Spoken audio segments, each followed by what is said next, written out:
أعوذ بالله من الشيطان الرجيم. بسم الله الرحمن الرحيم. الذين كفروا وصدوا عن سبيل الله زدناهم عذابا فوق العذاب بما كانوا يفسدون. صدق الله العظيم. سبحانك لا علم لنا إلا ما علمتنا إنك أنت العليم الحكيم.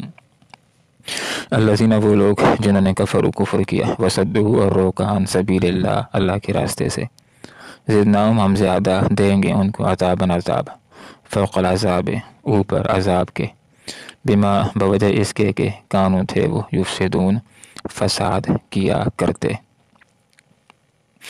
آیت کے اندر یہ بات سمجھا دی گئی کہ ایک آدمی جو کافر رہتا ہے، ایمان کی طرف نہیں آتا، اس کو دعوت حق ملتی ہے، دین کی دعوت ملتی ہے، انکار کر دیتا ہے، اس کافر کے لیے بھی آخرت میں عذاب ہوگا، جہنم کا عذاب ہوگا، ہمیشہ کا عذاب ہوگا۔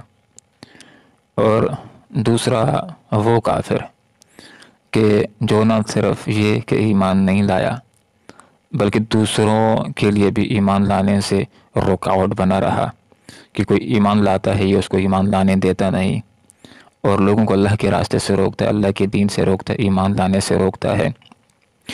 تو اس گمراہ ہونے والے اور گمراہ کرنے والے کو آخرت کے اندر دوہرا سزا دیا جائے گا، دوہرا عذاب دیا جائے گا۔ جس سے ہمارے سامنے یہ بات بھی آ جاتی ہے کہ جہنم کے اندر بھی جتنے لوگ ہوں گے ان کو ایک طرح کا عذاب نہیں ہوگا، بلکہ بعض ایسے بھی ہوں گے کہ جن کو شدت کے ساتھ عذاب دیا جائے گا، اوروں سے زیادہ عذاب دیا جائے گا، سخت عذاب دیا جائے گا۔ جیسے کہ قرآن کی ایک آیت ہے، اس کا مفہوم یہ ہے کہ ان المنافقین فی الدرک الاسفل من النار، کہ یہ جو منافقین ہیں یہ جہنم کے نچلے طبقے کے اندر ہوں گے، ان کو سخت ترین سزا دی جائے گی۔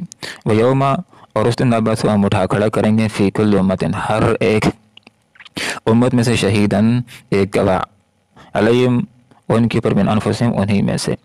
ویسے تو یہ بات ایک جگہ خود ایک حقیقت ہے کہ اللہ رب العالمین کو یہ معلوم ہے کہ انبیاء نے اللہ کا پیغام پورا پہنچا دیا تھا، اور اللہ تعالیٰ کو یہی بات بھی معلوم ہے کہ دعوت کے نتیجے کے اندر کون ایمان لایا تھا اور کون ایمان نہیں لایا تھا، دعوت کے مقابلے میں کس نے کیا رویہ اختیار کیا تھا۔ لیکن اس کے باوجود اللہ تعالیٰ جن لوگوں کو، کافروں کو جہنم کے اندر بھیجے گا تو گویا کہ ان کے اوپر کیس کو ثابت کیا جائے گا، اور ان کا دل گواہی دے رہا ہوگا کہ ہمارے اعمال یہ سبب تھے کہ ہمارا ٹھکانہ آخرت کے اندر یہ جہنمی بن رہا ہے۔ تو اللہ تعالیٰ ایمان نہ لانے والوں کو موقع دے گا بات کرنے کا، اپنی صفائی کو پیش کرنے کا۔ تو بہت سارے لوگ یہ بات کریں گے کہ اللہ ہمیں تو معلوم ہی نہیں تھا کہ تیری بندگی بھی کرنی، تیری عبادت بھی کرنی ہے، وگرنہ ہم تیری ضرور عبادت کرتے۔ تو پھر اتمام حجت ان کے اوپر قائم کرنے کے لیے اللہ رب العالمین ویوم، اور اس دن نبعث ہم اٹھا کھڑا کریں گے، من کل امت، ہر ایک امت میں سے شہیدہ، ایک گواہ۔ تو ہر ایک امت میں سے شہید اٹھے گا، گواہ اٹھے گا، رسول اٹھے گا، جو یہ بات بیان کر دے گا کہ اللہ میں نے تیرے پیغام کو اپنی امت تک پہنچا دیا تھا، ٹھیک پہنچا دیا تھا۔ اور پھر آخر کے اندر آپ صلی اللہ علیہ وسلم کو بطور گواہ کے پیش کیا جائے گا۔ تو آپ صلی اللہ علیہ وسلم اپنی امت کے حق میں بھی گواہی دیں گے کہ اللہ میں نے اپنی امت کو تیرا پیغام پہنچا دیا تھا، اور آپ صلی اللہ علیہ وسلم بھی، اور آپ صلی اللہ علیہ وسلم کی امت کے لوگ بھی اس بات کی گواہی بھی دیں گے کہ ہاں اے اللہ، واقعی پہلے امتوں کے اندر پیغمبروں نے تیرے پیغام کو برحق پہنچا دیا تھا، پورا اپنی امتوں تک پہنچا دیا تھا۔ تو گزشتہ امتوں کے لوگ اس امت کے لوگوں کے اوپر اعتراض بھی جڑ دیں گے کہ تم تو ہمارے بعد میں آئے تھے، تمہیں یہ بات کیسے معلوم ہو گئی کہ ہمارے انبیاء نے ہمیں اللہ کا پیغام پہنچا دیا تھا؟ تو اس امت کے لوگ کہیں گے کہ ہمیں اللہ نے قرآن کے ذریعے سے یہ بات سمجھائی تھی کہ پہلے ادوار کے اندر جو انبیاء آئے تھے انہوں نے اللہ کا پیغام پہنچا دیا تھا، اپنی امتوں تک اللہ رب العالمین کو پیغام کو پہنچا دیا تھا۔ تو مفہوم یہ ہوا کہ جس نے جو راستہ بھی اختیار کیا تو ناواقفیت کی بنیاد کے اوپر اختیار نہیں کیا ہے، بلکہ جان بوجھ کر کے اختیار کیا ہے۔ تو اللہ رب العالمین کو بھی لوگوں کے اعمال معلوم ہے، کرامن کاتبین بھی لکھ رہے ہیں، اور آدھا بھی ان مجرمین کے خلاف گواہی دیں گے کہ ان اعضاء کے ساتھ، ہاتھ چمڑے کے ساتھ کیا کچھ کرتے رہے، اور جن مقامات کے اوپر جرائم کرتے رہے وہ مقامات، وہ زمین بھی ان کے خلاف گواہی دے گی۔ تو فاعترفوا بذنبہم، یہ مجرمین اپنے گناہوں کا اعتراف کر لیں گے، تو ان کو جہنم کے اندر ڈال دیا جائے گا، پھینک دیا جائے گا۔ वनज़लना और हमने नाजिल किया अलैका तेरे ऊपर अलकिताब, ये किताब कुरान मजीद अज़ीम व शान तिबयान लिकुल्लि शै, इसके अंदर हर एक चीज़ की तफसील है इस्लाम के मुताबिक, दीन के बारे में। इसके अंदर अल्लाह रब्बुल आलमीन ने तमाम तर तफसील जिक्र कर दी है। इंसान की जो भी ज़रूरत की बातें हैं कुरान और सुन्नत के अंदर अल्लाह ताला ने हमें सिखला दी हैं।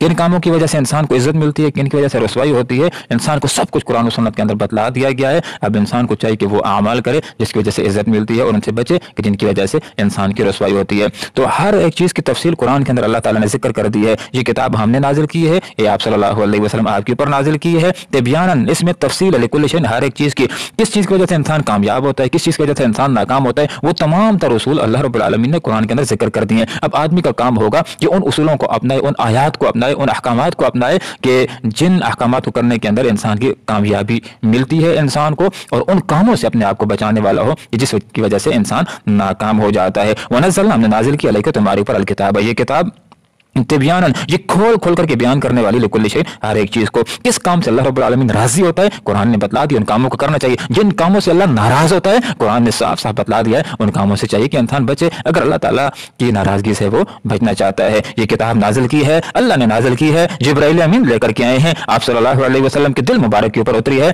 अल किताब, ये किताब कुरान मजीद तिबयानन, ये खोल खोल करके बयान करने वाली है लिकुल्लि शै, हर एक चीज को, वो तमाम तर बातें जिक्र करने वाली है जिनको इख्तियार करके इंसान जन्नत में जा सकता है, और ऐसी बातों को समझाने वाली है कि जिसकी वजह से इंसान का जन्नत का रास्ता खोटा होता है। चाहिए कि इंसान ऐसे उमूर से बचने वाला हो जिसके अंदर हर जरूरत की, हर मुफीद बात अल्लाह ताला ने बतला दी है, हर एक चीज को अल्लाह रब्बुल आलमीन ने सिखा दिया। बाकी जहां तक साइंसी उलूम का ताल्लुक है, दुनियावी तरक्कियों का ताल्लुक है, इजादात का ताल्लुक है, तो उन गुत्थियों को सुलझाने के लिए, उन उमूर के लिए अल्लाह ताला ने इंसानों को अकल दे रखी है वहुदन, और ये कुरान सरासर हिदायत का जरिया है। ये रहनुमाई करने वाली किताब है, ऐसे रास्ते की तरफ रहनुमाई करती है जिसमें इंसान के लिए कामयाबियां इंसान के कदम चूमती हैं। यहदी लिल्लती ही अक़वम, ये कुरान उस रास्ते की तरफ रहनुमाई करता है जो बिल्कुल ठीक है और दुरुस्त है। इंसान बैठ जाए, कवानीन जिंदगी को कामयाब बनाने वाले कवानीन बनाने शुरू कर दें, उसके ऊपर अमल भी करें, तो ये अमल करने वाले खुद बाज़ों का सर पकड़ करके बैठ जाते हैं कि इन उसूलों के अंदर फला फला नकाइस आ गए जिसकी वजह से हम कामयाब नहीं हो रहे। लेकिन कुरान का कोई एक उसूल, कोई एक ज़ाबता और कोई एक कानून कोई साबित नहीं कर सकता कि सारा कुरान तो ठीक है, सारे उसूल तो ठीक है, लेकिन ये इंसानियत के मफाद के खिलाफ जाने वाला है, ऐसी बात नहीं है। बल्कि कुरान और सुन्नत इंसान की रहनुमाई करता है हक रास्ते की तरफ, दुरुस्त रास्ते की तरफ, कामयाब रास्ते की तरफ। तो हुदन ये सरासर हिदायत का जरिया है, रहनुमाई का, दुरुस्त रास्ते, कामयाब रास्ते की तरफ रहनुमाई करने वाला है, वह रहमतन, और ये कुरान सरासर रहमत है। गोया कि जो लोग कुरान और सुन्नत के ऊपर अमल करेंगे तो वो अल्लाह ताला की रहमतों को अपने दामन के अंदर समेटने वाले होंगे। इससे इनकी जिंदगियां आसान हो जाएंगी। जो भी कुरान और सुन्नत के ऊपर अमल करता है तो उसके लिए जिंदगी आसान हो जाती है, वगरना जो लोग कुरान और सुन्नत से दूर थे जिंदगी किस कदर उनकी मुश्किल हो गई थी। लोग रसूम और रवाज की वजह से अपनी जिंदगियों को मुश्किल बना देते हैं, लेकिन ये कुरान ये सरासर रहमत का जरिया है। इंसान ज़हमतों से, मुश्किलात से बच जाता है और इंसान की रहमतें बरसती हैं। वह बुशरा, और ये कुरान ये बुशरा है, खुशखबरी लिल मुस्लिमीन, मुसलमानों के लिए कुरान खुशखबरियां देता है अहले ईमान को। कुरान ये बात जिक्र करता है कि बेशक वो लोग जो ईमान ले आते हैं, नेक अमाल करते हैं, फलानुहय्यिन्नहुम हयातन तय्यबा, हम उनको पाकीज़ा जिंदगी गुजारने के लिए देंगे। और पाकीज़ा जिंदगी वो होती है जो इज्जत के साथ गुजरने वाली होती है और जिसके अंदर इंसान की जो माश है आसानी के साथ उसको मिलने वाली होती है। और फरमाया कि ये बुशरा, ये खुशखबरी है लिल मुस्लिमीन, मुसलमानों के लिए। वो कि कुरान मुसलमानों को खुशखबरियां देता है कि वो लोगों कि जिन्होंने कलमा पढ़ लिया है, जो कुरान और सुन्नत के मुताबिक अमल करेंगे, उनके लिए खुशखबरी है कि दुनिया के अंदर भी इज्जत पाएंगे और आखिरत के अंदर जन्नत की इज्जत पाएंगे, और उनको आखिरत के अंदर रब की रजा नसीब होगी। अल्लाह रब्बुल आलमीन से दुआ करते हैं कि अल्लाह ताला कुरान और सुन्नत के ऊपर अमल करने की और शहादत हक की जिम्मेदारी ठीक ठीक अदा करने की तौफीक अता फरमाए, जैसे कि आप सल्लल्लाहु अलैहि वसल्लम ने भी और सहाबा कराम रिज़वानुल्लाहि तआला अलैहिम अजमईन ने भी हक की शहादत को अपने अमल के ज़रिए से भी किया था और अपने कौल के ज़रिए से भी शहादत हक की गवाही दी थी। अल्लाह रब्बुल आलमीन से हम भी दुआ करते हैं कि अल्लाह ताला हमें भी कौल के ज़रिए से भी और अमल के ज़रिए से भी शहादत हक की गवाही देने की तौफीक अता फरमाए। आमीन। व आखिर दावाना अनिल हम्दुलिल्लाहि रब्बिल आलमीन। अल्लाज़ीना, वो लोग जिन्होंने कुफर के वसदूर वकान सबीलिल्लाह, अल्लाह के रास्ते से ज़िद नाम हम ज़्यादा देंगे उनको अज़ाब अज़ाब फ़ौक़ल अज़ाब, ऊपर अज़ाब के, बिमा बवजह इसके कि कानून थे वो युफ़सिदून, फसाद किया करते। वो यौम और दिन बस हम उठा खड़ा करेंगे फ़ी कुल्लि उम्मतिन, हर एक उम्मत में से शहीदा, एक कवा अलैहिम इनके ऊपर, मिन अनफुसिहिम इन्हीं में से, वजीअना और हम लाएंगे फ़िका आपको आप सल्लल्लाहु अलैहि वसल्लम शहीदन बतौर गवाह के, अला हाउलाई लोगों के ऊपर। वनज़्ज़लना और हमने नाजिल किया अलैका तुम्हारे ऊपर अल किताब, ये किताब तिबयानन जिसमें तफसील है लिकुल्लि शैइन, हर एक चीज़ की, व हुदन और हिदायत, व रहमतन और सरासर रहमत है, व बुशरा और खुशखबरी लिल मुस्लिमीन, मुसलमानों के लिए। अल्लाहुम्मा रब्बना आतिना फ़िद दुनिया हसनह व फ़िल आखिरति हसनह व क़िना अज़ाब